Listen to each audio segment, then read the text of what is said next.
करायचं नसेल तर तुम्ही प्रामाणिकपणे सर्वजण काम करतील, माझे बंधूही करतील.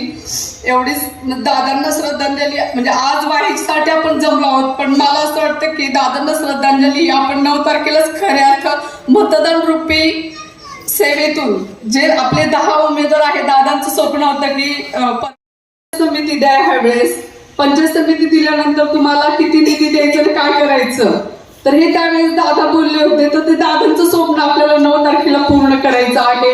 एवढंच सर्व माता भगिनींना आणि बंधूंना मी आवाहन करते आणि दादांना संपूर्ण मावळ तालुक्याच्या महिला राष्ट्रवादीकडून भावपूर्ण श्रद्धांजली. दादांसाठी काय बोलावं हे शब्द पण नाही आहेत.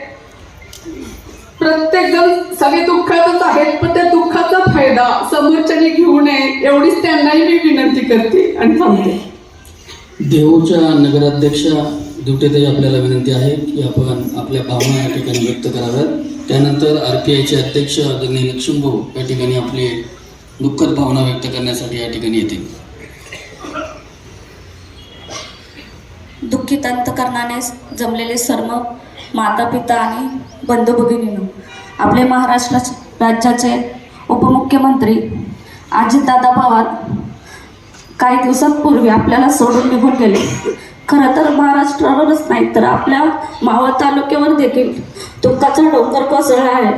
हे दुःखाचं डोंगर कोसळला असलेलं मी परमेश्वराने प्रार्थना करते की माझ्या सर्व महाराष्ट्राला तसंच महिला भगिनींना हे दुःख सहन करण्याची ताकद आज त्यांनी आम्हाला द्यावी. आज शकत नाही मी काय बोलावं ते मला सुचत पण नाहीये. पण तुम्ही आज जर 3 दिवसाचा दुखवटा पाळू शकत नाही, आज तुम्ही त्यांचे नाही झाले तर आज आमच्यासारख्या सर्वसामान्य जनतेचे काय होणार, नाही होऊ शकत. श्रद्धांजली समर्पित करते. सौरभताई आपल्याला विनंती, आपण या ठिकाणी आपल्या थोडक्यात भावना व्यक्त कराव्या. राष्ट्रवादी काँग्रेस पक्ष हा अजितदादांच्या पक्षातले आम्ही आमदार आहोत. घड्याळ चिन्हावरती जे निवडून आलेले आमदार आहेत यांना सगळ्यांना पहिले एकत्रित करणं, तो गट स्थापन करणं. कारण गटाचे नेते पहिले अजितदादा होते, आज गटच नाही राहिलेला.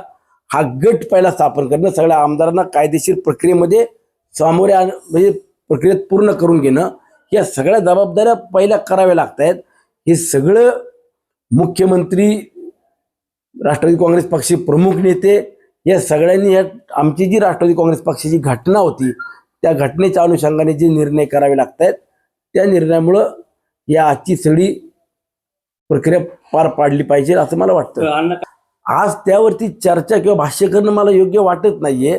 12-15 तारखेनंतर बसतील ना आदरणीय पवार साहेब असतील किंवा पवार साहेबांच्या पक्षातले प्रमुख नेते बसतील, दादांच्या पक्षातले प्रमुख नेते बसतील. परंतु आज दादांच्या पश्चात उत्तरार्धी म्हणून सुनित्रा वहिनींना पहिला आपण उपमुख्यमंत्री पदावरती बसवणं, विधिमंडळामध्ये गट स्थापन करून गटनेते म्हणून त्यांना बसवणं, हे 2 महत्त्वाच्या बाबी पूर्ण करण्याचं काम आजच्या आज केलं.